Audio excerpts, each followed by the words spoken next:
Hello, YouTube viewers. It's nice to check in with you all after a long hiatus. In the meantime, since 2014, I think when I last posted some videos, I've moved to Chapel Hill, North Carolina to teach at the University of North Carolina here.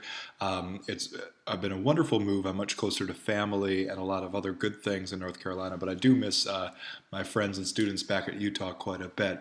But I'm now teaching once again second semester Greek, and I've run into a very Utah-like situation, which is we've had a lot of snow and ice come down on the last couple days here in Chapel Hill, and it's actually prevented me from teaching a class. So now I'm back on YouTube recording a video because we're covering Athematic, that is me verbs, this week in class, and this is a thorny subject that is not completely clarified in Shelmerdine's admirably efficient chapter.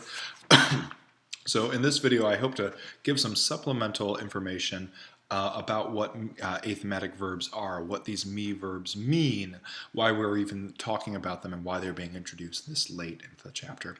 All right, so let's move first to recognizing that this A here is an alpha privative, saying that it's a non-thematic verb. So that begs the question, what's a thematic verb? Well, it turns out a thematic verb is what we've been seeing most of the time. This is your luo. This is any verb that we've been working with some exceptions that we'll get to in just a second, has been thematic. And what makes them thematic? Well, it's this thing called the thematic vowel. And this is a product of Proto-Indo-European, that PIE that we sometimes talk about. This is, of course, the kind of mother language. And I should put maybe an asterisk before this, because this is a hypothetical language. We have no text written in Proto-Indo-European, but from looking at later kind of I guess we could call them daughter languages, we can put this idea of a Proto-Indo-European together. I mean, we want to think of a kind of language tree, right, where different things branch off as the years go on. So PIE is going to be at the bottom of this, and it's conceptual. But then we'll have maybe Greek languages coming off here, Anatolian, Latin. I mean, they're all coming in. The Hittite, well, I'm not sure if Hittite actually, lots of languages going in different directions, and this thematic vowel is common among them. So we can say, well, we're going back to this Proto-Indo-European. But what is this thematic vowel, and is it only when we're talking about thematic verbs? So the short answer to that question is it's not only when we're talking about verbs. This happens in almost all words, or at least words that we're going to have so far what we've been calling a stem and an ending. So we can think it here where we'll have a noun, right, like anthropos. So we have the anthrop beginning, and then we can add the endings, os, u, etc. down the line. We could also do this, of course, with verbs, where we have the stem lu, and we could do o, ace, s, or sorry, a, down the line. So here we had stem and ending. Well, let's break this up a little bit, because we might actually think that the ending is a little bit less than what we're dealing with here. Here we have these omicrons that we'll see follow down, of course, and sometimes we see these things go from short, like an omicron, to a long omega, maybe with the iota subscript when we get to the dative. Here we see a little bit more variety, where we have this omega turning into this epsilon, and then we'll have an omicron later in the first person and again in the third person, but we have these epsilons throughout. These are all thematic vowels. So what are these thematic vowels that we're talking about, and how do they function? What is their purpose? Well, if we're thinking stem and ending, we might want to rethink how this works. Instead of a binary, we might want to think of a tripartite structure. We could either break up the stem or the ending, however we want to think of it, into the root, and then the vowel, and this is the thematic vowel, and then we have the ending. So instead of thinking this binary stem and ending, or maybe not binary, this dual kind of combination, here we have a tripartite, root, vowel, and ending. And this comes into a bit better or kind of clearer relief when we talk about noun declensions, right? Because we had the first declension, often feminine. I'll use some gender kind of normative colors, right? With the second declension, this was, of course, masculine, So that these were largely feminine, but not exclusively, right? And then we had the masculine and neuter in the second declension.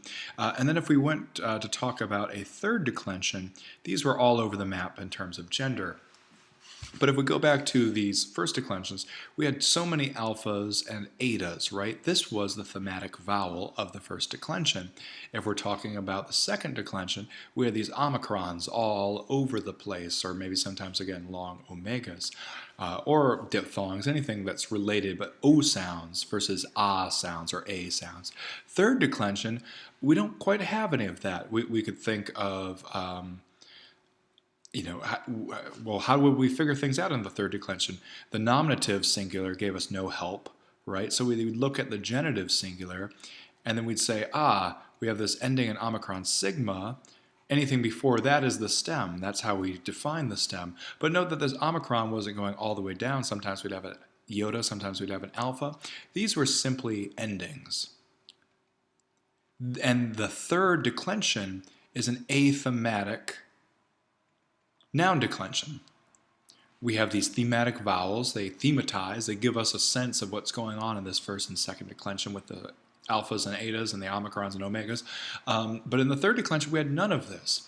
So why is this? Why are we even talking about it? How is this useful? Well, remember how you spend the second half of the first semester of Greek in Shelmerdine, all those chapters. I think it feels like it's chapters 11 through 20, but it's something like 11 through 17. We're just spending all of that time working on third declension forms. This is because when you put a root up against an ending, sometimes these two are not going to play well together right here. You could have consonants. We talk about that kind of corrosive sigma. We'd always see this in the dative plural, right, where we'd have sins wreaking havoc on whatever vowels preceded. This is why we had to spend so much time learning all of these different forms. This is because the third declension is athematic. Well, we're kind of in for that same treat when it comes to verbs. The good news is, and hopefully this will not scare you too badly, is the fact, ignore this down here. I made some typos. Let me cover that up. That should be a circumflex rather than a grave accent on oida, and then we just want he, me, but we'll get back there. Let's ignore that for now. We already have some familiar examples. So this chapter is titled Athematic, but then in parenthesis, me verbs. And we're talking about me verbs because this is the first person singular, active, indicative, ending. And this is what we had. We could call them O verbs if they're thematic verbs, or omega verbs versus me verbs. So we're going to be seeing these me endings. And of course, we already have two verbs that we've learned, irregular ones, albeit, that end in me. Of course, we have Amy. I'll put the acute accent there to show that it's a enclitic verb, and this is, of course, be, I am. And then we also had fame, right, which was to say, I say. So we have those already. These are me verbs we're working with, but they had irregular forms, so we kind of learned them on their own, and be and say were useful. We're going to be neglecting some for now. There's he, Amy, there's Amy, there's oida. These all have special forms. They're in the appendix of Shelmerdine. We'll get to them in future chapters, but let's scroll down and focus on the new examples that we're going to be dealing with here for the next few minutes. Deichnumi, tithemi, histemi, and didomi. So deichnumi is to show, and this is a little bit useful because this umi ending that we're seeing here, I'm going to make a kind of linguistic pun here because deichnumi is the D within this word paradigm, which is a paradigmatic example. It shows, it's explanatory, it's a case study. Deichnumi is going to be a paradigm for all of these umi, upsilon, mu, iota verbs that we'll be dealing with. Often they'll have a nu in there too. We'll have all these me verbs to talk about of this form. However, the next three verbs, tithemi, to put, to place, to set, that sort of thing. Histemi, to stand. And this can be intransitive or transitive. It can stand something up. We'll get to the different meanings of that as well very soon. And then also didomi, to give. So from just the English words here, put, stand, and stand up, and give, we can tell that these are going to be very common verbs. These are going to be all over the place in the language. They're fulfilling basic semantic functions. And of course, as we're used to seeing now, the more common a word is in a language, the more likely it is to be irregular. So we've got a bit of a double whammy here. These are me verbs. They're athematic verbs. They have no thematic vowel. But all three of these are somewhat irregular on their own. They'll have some special forms because they are so common. Dake Numi is going to be our kind of more generalizable pattern. But even, all these things will have their own idiosyncrasies that we'll want to pay attention to. But we're basically working with 4 verbs in this chapter. Deiknumi to show, tithemi to put, histemi to stand or to stand up, and didomi to give. All right, there was one more thing I wanted to talk about. And I hope that this gives us some solace in the midst of a whole lot of more irregularity as we're so used to in learning Greek. Where are we going to actually see these these special forms? Where are the special forms that we're going to have to learn? And the good news is that they're going to be completely dependent upon the first and the third principal part. Remember when we were learning contract verbs like epsilon, the eos, phileo, de lao, all these things, of course, in our present and imperfect, they wreaked havoc. But when we got to, say, the aorist, or certainly the aorist passive, it didn't matter that these verbs, so I should say aorist active middle, that is the third principal part, or the fifth principal part, or the sixth principal part, wherever, it didn't matter that these were contract verbs. We knew where we needed to learn new forms, but most of the rest of the verb we could do without really worry. The same thing is going to be true for athematic verbs. We're looking at first principal part and third, so that is the present system, and of course that system is a euphemism for saying the present and the imperfect. And then the third principal part is, of course, giving us our aorist, as we just said, active and middle forms. So it's these that will have special forms that we need to learn. Otherwise, you'll look at the sixth principal part of one of these verbs or something else, and it will function normally. We don't need to do anything special. These are only athematic in their present system and in the aorist certain forms that we'll be dealing with there.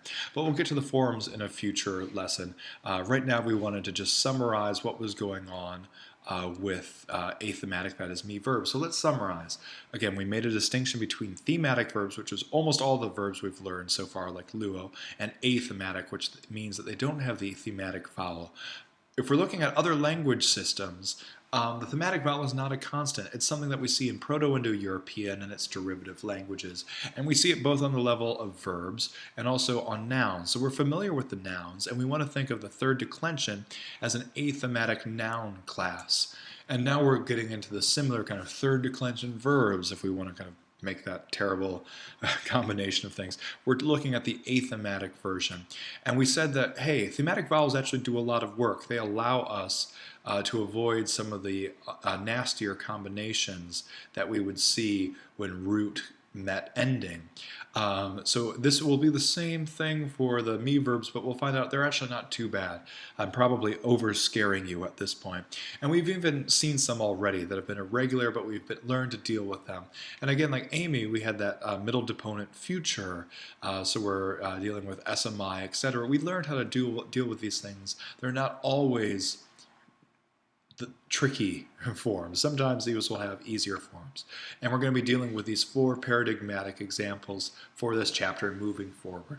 We have deiknumi, which is generalizable, but then these 3 specific but very common verbs: put, stand, give, tithemi, histemi, didomi. All right, that should do it for now. See you next time.